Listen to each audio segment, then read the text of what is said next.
May I come in, sir? Yes, please come, Wasim. Good morning, sir. Good morning, Wasim. Please sit down. Thank you, sir. So I'm calling you Wasim, okay? Yes, sir. So let's begin with your introduction, Wasim. Sir, I am Wasimur Rahman. I was born and brought up in Muzaffarpur, Bihar. I did my initial schooling from my hometown and the later part of my schooling from Aligarh Muslim University. Then, sir, I did MBBS from Vardhaman Mahavir Medical College and Safdarjung Hospital, New Delhi. And so I have been working at Safdarjung Hospital itself. Recently, through Bihar Public Service Commission examination, I have been selected as Labor Enforcement Officer. But, sir, I have applied for extensions. Okay, so you have not left that job. Yes, sir. Okay, you will be joining it. You will be joining it.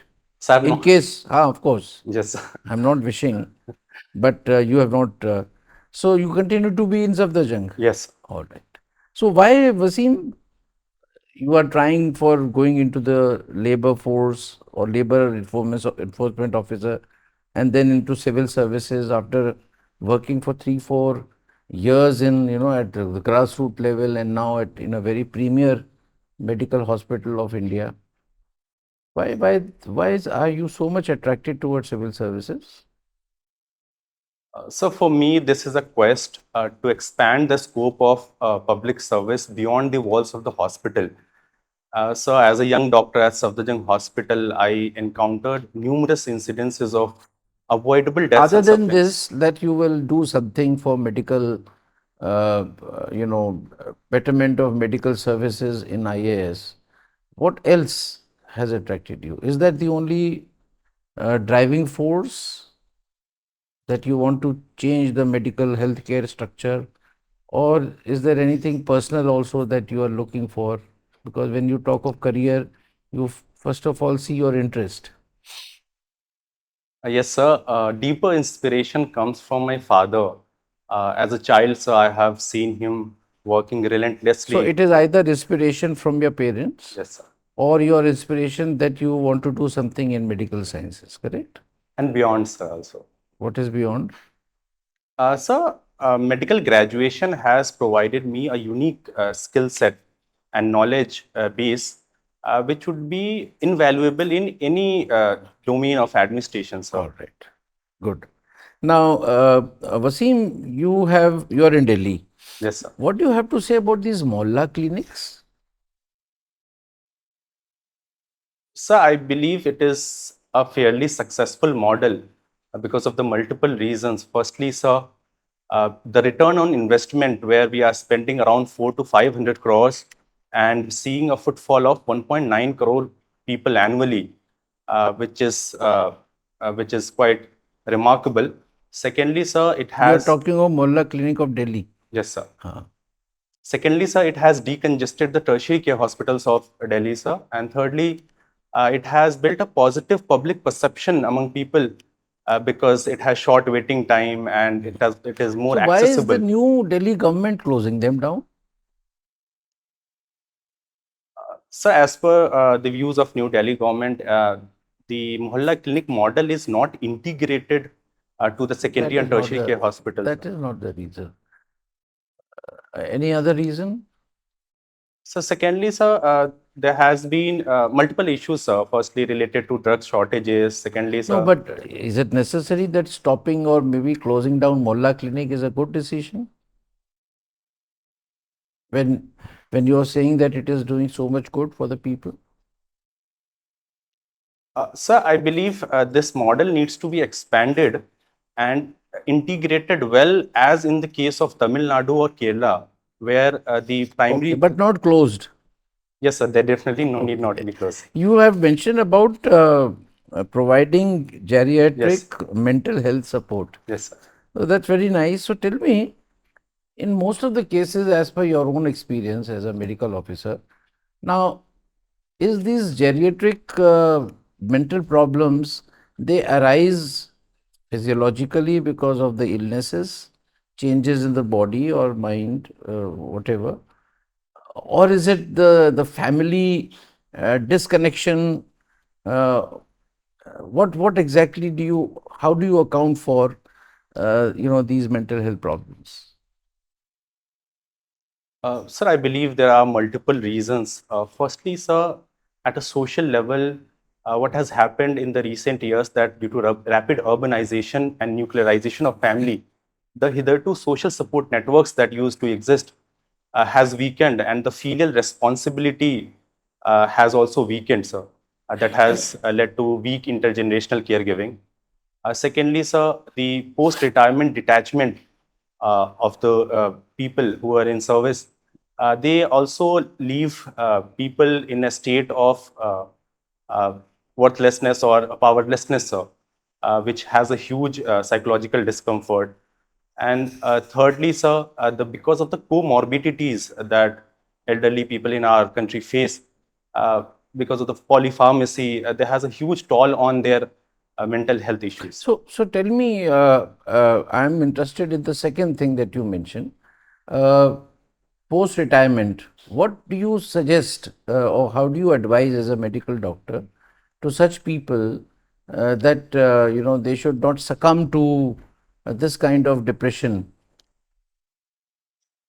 Uh, so, firstly, would be to suggest that they should maintain a well-regulated daily routine, sir, that is missing after post-retirement.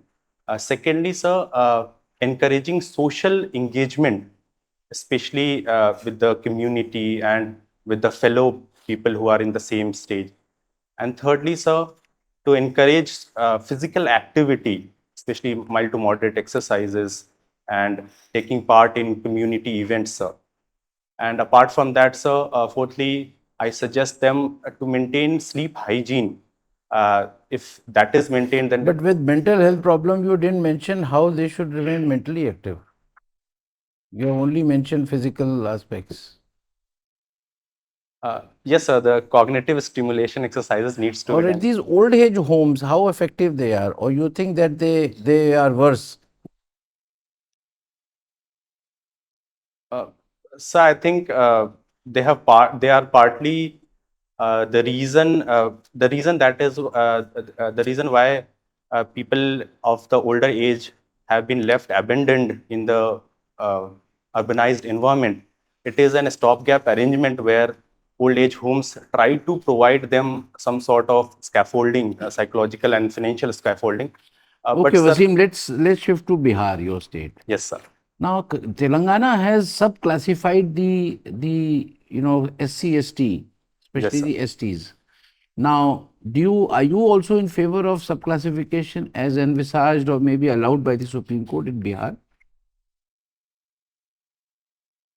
So I believe subclassification is a progressive step because it allows for more rationalized access to the benefits of reservation to the communities who have been left behind as a part of the broader community.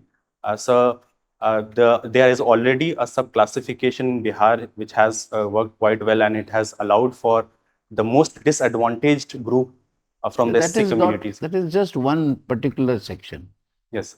but not in terms of percentages, like how much money will go to this. Slabs have not been made. It's just that one section has been identified Yes, sir. in Bihar. Am I right? Yes, sir. So thank you, Wasim. I pass on to our member. Thank you, sir. So, Wasim, you are from Delhi Yes, sir. and you also connected to Bihar. Yes, sir. Now, as far as Delhi is concerned, today in today's newspaper, there is a big item about this ecological problems in the Delhi Ridge area, this morphological ridge of Delhi, due to some construction activities. It's a big news item today. Yes, sir. Can you tell me what has happened? Have you gone through that news item? Sir, I have just skimmed through the headlines, sir. Headlines. Yes. What is the headline? The morphological ridge. You know that Yes, sir. that's quite near to your area of operation where you Yes, sir. work Yes, sir. in Vasant Kunj. Yes, This sir. Delhi ridge problem. No, you don't. I mean, you did not go into details. Details, sir. I'll read about it, sir. Okay. Uh, now, you are a doctor. Yes, sir. Suppose you are posted as a district magistrate in some some district, say in Bihar or UP or somewhere. Spurious drugs in India is a big problem. Yes, sir. It's a very, very big problem. Uh, what type of some innovative methods you will apply to control this menace, at least in your district, or if you get some information in some other areas also? How spurious drugs can be controlled? Uh, so there are multiple steps that I would take. Firstly, that the quality control is need to be ensured with adequate bioequivalence studies and good manufacturing practices need to be imbibed by the manufacturer. Secondly, sir, through the supply chain, we can ensure through technology that the entire tracking of the drugs is maintained either through blockchain or through RFID or QR code, sir.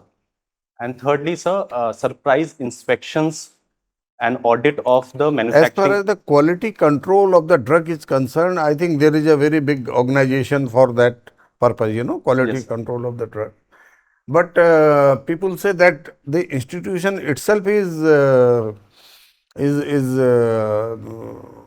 I mean, what I should say, they themselves are responsible for such type of things, that they allow such type of drugs to come to the market. So, is there a need to overhaul such type of institutions also? This drug control authorities?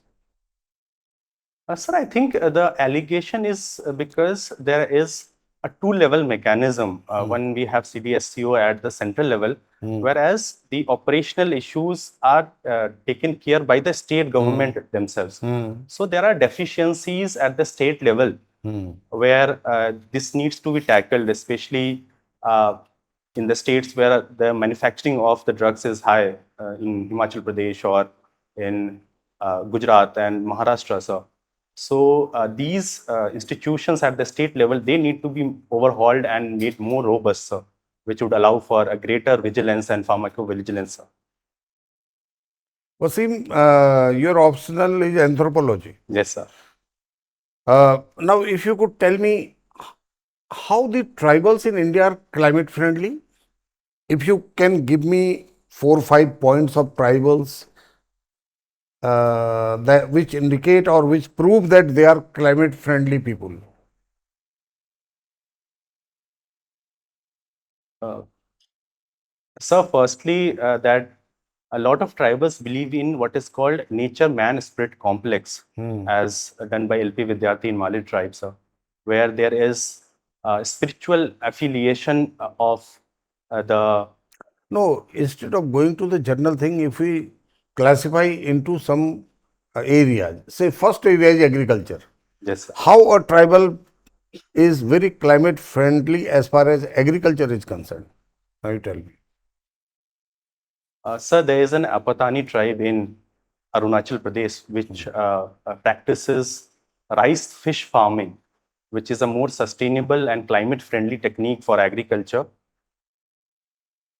Okay, and others, it's a very small tribe in Arunachal Pradesh or Nagaland, but other we have 8% of tribal people throughout the India. What in general they are doing something. Okay, now in the water, conservation of water. How tribal is a climate friendly person as far as the conservation of water is concerned? If you could tell me something about. Sir, their entire calendar is synchronized with the season cycle. So they have a huge emphasis on collecting the water during the rainy seasons in the ponds and the local reservoirs. So that that is considered to be a climate-friendly practice, sir. And how a tribal person is climate friendly as far as the constructional activities are concerned? So the tribal people use the local indigenous materials, including bamboos or the forest produce from their own local area, which are more climate friendly, which are biodegradable, and which do not have a huge burden on the local ecology. So, Okay. My last question, Wasim, is about National Hydrogen Mission. yes. This National Hydrogen Mission, has been given a lot of amount of money in every budget for last 2-3 years. But the desired results are not forthcoming. There are some issues with this mission, National Green Hydrogen Mission. There are some issues, and they have been flagged in many articles recently.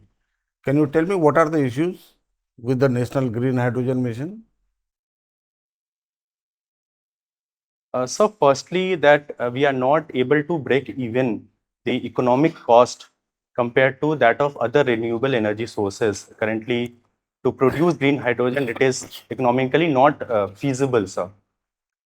But we have not reached up to that stage of break even actually. Yes. Before that, there are some issues.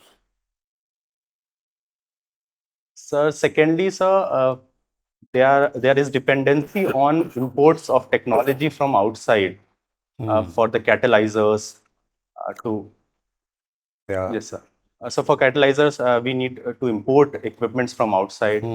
And thirdly, sir, to produce green hydrogen, we need a very strong grid-connected renewable energy sources, which we are not able to generate at the desired place. So, Okay. Thank you, Vasan. thank you, sir. So, Wasim, you were selected as labor enforcement officer. Yes, sir. So, tell me about labor reforms in India. Why these are not catching up? So, what reforms were there and why is it not picking up? So in 2019 and 2020, we brought 4 labor codes, and because labor is in the concurrent list, so it is incumbent on the state government to actually operationalize those reforms, sir.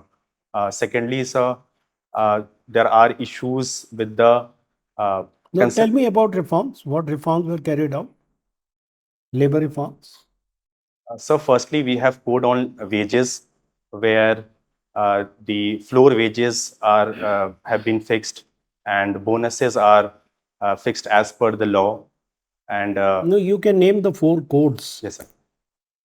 So there are, so firstly is the code on wages of 2019.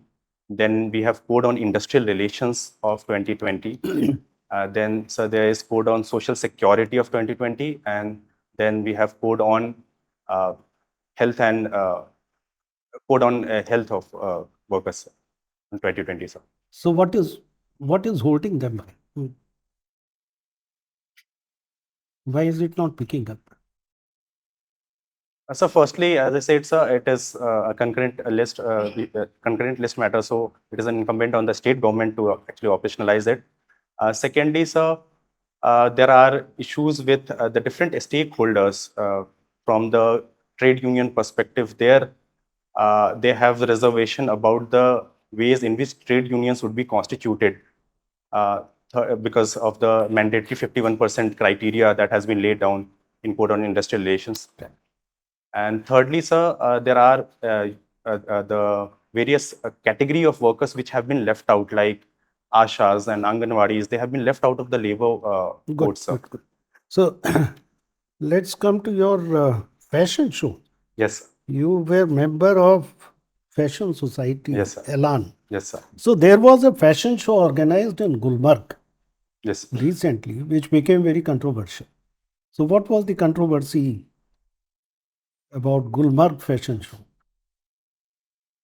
Sir, it was held during the holy month of Ramzan, and various local leaders opposed it because of its indecent representation and during the holy month of Ramzan. So there was lack of consultation and also the context in which the fashion shows should be conducted. That could have been taken care of. So, tell me, Wasim, can we make fashion industry more eco-friendly, environment-friendly, sustainable? Yes. Why is fashion industry always, it takes away a lot of resources? Indeed, sir, fashion is a platform where we can promote climate-friendly fashion, sir. Firstly, there's a concept of circular fashion where the materials are being used in a circular manner. Secondly, so there is a concept of minimalistic fashion where the users are encouraged to buy less but more enduring products. And many fashion designers have also encouraged it, sir. We have in India also and outside also, sir. So this would allow Good. for more Now let me sustainable come to fashion, sir. this mental health. Yes, sir. Today, even Supreme Court expressed its concern on suicide rate Yes, sir. among students. Yes, sir. So why so many suicides are happening? So, and what would you suggest to check this tendency? Sir, firstly, as far as the reasons are concerned, firstly, sir, there is a rigid social construction of success in our country, which puts an inordinate burden on the youth of our country to perform in high-stake examinations like JEE or NEET. Secondly, sir, there is an urban alienation where the social support networks that youth used to enjoy in the earlier days, sir, that is not available. Thirdly, sir, there is a pervasive use of social media where users seek an upward social comparison and upward digital validation, which puts an inordinate burden on their psychiatric health. And sir, as far as the measures that is required is concerned, firstly, sir, there is a need to ensure that the district mental health program that is integrated uh, and provided at the primary healthcare centers, and the psychiatric services are provided at the level. Secondly, sir, there is need for dedicated counseling centers in the areas where high risk groups exist, especially in colleges and workplaces and schools, sir. And any role of the family? Yes, I believe, sir, family has a central role to play as far as the stress with the youth of our country is concerned. They could provide the uh, emotional support. Right. Yes, sir. So, Wasim, let me pose one hypothetical question. Yes, sir. Medical science is trying to make human beings immortal. Longevity is going up. So, what happens if we become immortal? What all will happen to the world if mankind becomes immortal? You win over death and you live forever. What will happen? Sir, You understood the philosophically, question? yes, sir. Now tell me what will happen if we all become immortal? Nobody dies. So philosophically, Jean-Paul Sartre has himself said that death is what gives meaning to the life. If people become immortal, then the meaning with the life and the sense of urgency with our actions would actually vanish. Secondly, sir, Yuval Noah Harari has himself said in Homo Deus that it is the new human agenda is to achieve immortality and a bioengineered sense of happiness that is actually fundamentally change how humans set targets and goals for their lives. Thirdly, that would if it is induced by technology, sir, then there is a risk of inequality where people who get the access to technology will be able to become immortal, and it will lead to dystopian future, sir. Entire ecosystem will become imbalanced. Right, sir. All right. One last question I want to ask you is on Trump's provocative politics. Yes. How do you see this for the world? Is it good that everybody will now have to look for himself, or it might hamper the global progress? So I believe there are many many issues with the Trump's policies. Firstly, that USA was seen to be the underwriter of global world order. before Trump, sir. And this would fundamentally change how global order is uh, ensured in the coming years, sir. Secondly, sir, it would have the uh, the security scaffolding that was being provided by the USA to smaller countries and to the NATO. That might vanish, and will have to, the countries will have to fend for itself, and they will have to spend more on their defense. Thirdly, sir, it would lead to the Trump's rhetorics reminds of the colonial ambitions in Greenland or Canada or in Gaza. So that would have a negative impact on it. Good. Yes, sir. Thank you. Thank you, sir. So, Wasim, your optional subject is anthropology. Yes, sir. So, I would like to know about the status of tribal healthcare in India. What are the major issues and what are the initiatives taken by Government of India in this regard? So, firstly, tribals suffer from a range of health issues. Firstly, sir, the burden of tuberculosis is thrice that of national average, even going to the extent of 10 times in Shiopuri in Saharia tribes, sir. Secondly, they suffer from malaria in a disproportionate manner, where around around 60% of the malarial deaths are coming from tribal population, although they contribute 8.6% of the population. And thirdly, sir, there is huge uh, malnutrition issue with the tribals population, given that around 55% of the tribal children are suffering from stunting as per NFHS 5, sir. And even fourthly, sir, in the northeastern region, there are new health issues like drug abuse and HIV/AIDS, sir, which You has can come to the initiatives taken by Government of India. yes, sir. And so for taking care of these issues, Government of India has launched uh, for recently, sir, there was Tribal TB initiative. Then we have PVTG development mission, where healthcare is a major vertical. And thirdly, sir, as part of sir, as part of uh, sir, and also, sir, the NGOs are being has a central role to play with the administration, like Mahan Foundation is working in Gadchiroli, sir. Okay, Wasim, there is always case of shortages of doctors in rural areas. Yes, sir. So why doctors are not inclined to go to rural areas? And can you give suggestions in order to motivate them to go and work in rural areas? Uh, Sir, as far as the reasons for their reluctance, first is that, sir, the doctors perceive rural postings as a career dead end move, and they do not see it as lucrative. Secondly, sir, the financial incentives to work in rural areas is not at par with the urban corporate hospitals.